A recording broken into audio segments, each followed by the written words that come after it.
Praise the lord. దేవుని ఉన్నతమైన నామమునకు మహిమ కలుగును గాక. ప్రభువు పేరట మీ అందరికీ హృదయపూర్వక వందనాలు. ఈ ఉదయకాలము దేవుని వాక్యాన్ని విందాం. మార్కు సువార్త 10వ అధ్యాయము 49వ వచనము. అప్పుడు యేసు నిలిచి వానిని పిలువుడని చెప్పగా వారా గ్రుడివానిని పిలిచి, ధైర్యము తెచ్చుకొనుము, ఆయన నిన్ను పిలుచుచున్నాడు. ప్రియమైన వర్లరా, ఇక్కడ బర్తిమయి అనే గుడ్డి భిక్షకుడు ఉన్నాడు యెరికో పట్టణంలో. మరి యేసుక్రీస్తు వారు ఆ ప్రాంతానికి వచ్చినప్పుడు గుడి భిక్షగాడు నజరేయుడైన యేసుక్రీస్తు వారని తెలుసుకుని, నన్ను కరుణించు ప్రభువా అంటూ కేకలు వేయటం మొదలుపెట్టాడు. కానీ యేసుక్రీస్తు వారు ఆగపోయేటప్పటికీ మరీ ఎక్కువగా కేకలు వేస్తున్నాడు. ఊరుకోమని అనేకులు అతన్ని గద్దించినా అతను వారి మాట వినలేదండి.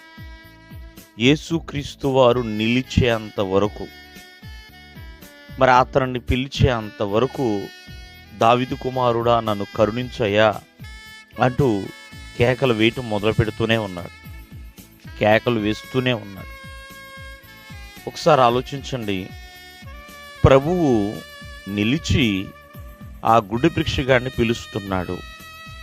అప్పుడు చాలామంది, నువ్వు లే, ధైర్యం తెచ్చుకో, ప్రభువుని నిన్ను పిలుస్తున్నాడు లెమ్మని వానితో చెప్పినప్పుడు అతను లేచాడు, ప్రభు దగ్గరికి వచ్చాడు. ప్రభు అతన్ని మరి ఏం కావాలి అని అడిగాడు. నాకు దృష్టి కావాలి ప్రభు అంటే, ప్రభు అన్నాడు, నీ విశ్వాసం నేను స్వస్థపరుస్తుందని చెప్పి ఉన్నాడు.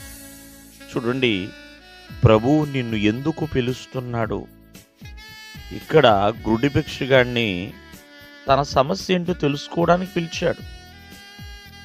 ఎప్పుడైతే ప్రభువు పిలిచినప్పుడు వచ్చామో మన సమస్య ఏంటన్నది ప్రభువుకు తెలుస్తుంది. ఇతనుకున్న సమస్య చూపు కావాలి. దేవుడిచ్చాడు, అతన్ని స్వస్థపరిచాడండి. కావున ప్రభువు నిన్ను పిలుస్తున్నప్పుడు విధేయుడివై ప్రభువు మాట విని ప్రభువు చెంతకి వచ్చి ప్రభువుతో మాట్లాడినప్పుడు ఖచ్చితంగా మీ యొక్క అవసరతలు తీర్చబడతాయి. చాలామంది ప్రభువు యొక్క పిలుపుని పెడచెవి పెట్టేవాళ్ళు ఉన్నారు. ప్రభువు ఎదుట విధేయులుగా జీవించలేక, ప్రభువు మాట వినక, ప్రభువు దగ్గరికి రాక, ప్రభువుతో మాట్లాడక, ప్రభువు చెప్పింది చేయక అలాగా ఉండిపోతున్నారు. ప్రభువు ఎందుకు నిన్ను పిలుస్తున్నాడు? స్వస్థపరచడానికి కావచ్చు, ఆశీర్వదించడానికి కావచ్చు, మేలు చేయడానికి కావచ్చు, ప్రియమైన వర్లరా, లేకపోతే తన పరిచర్య చేయడానికైనా కావచ్చు. ప్రభువు ఎందుకు పిలుస్తున్నాడనేది ఆలోచించాలి. ప్రియమైన వర్లరా, అతని దగ్గరికి వచ్చి నిలిచాడు, పిలిచాడు, ఆయన స్వస్థపరిచాడు. దేవుడు మిమ్మల్ని ఆశీర్వదించును గాక. ఆమేన్.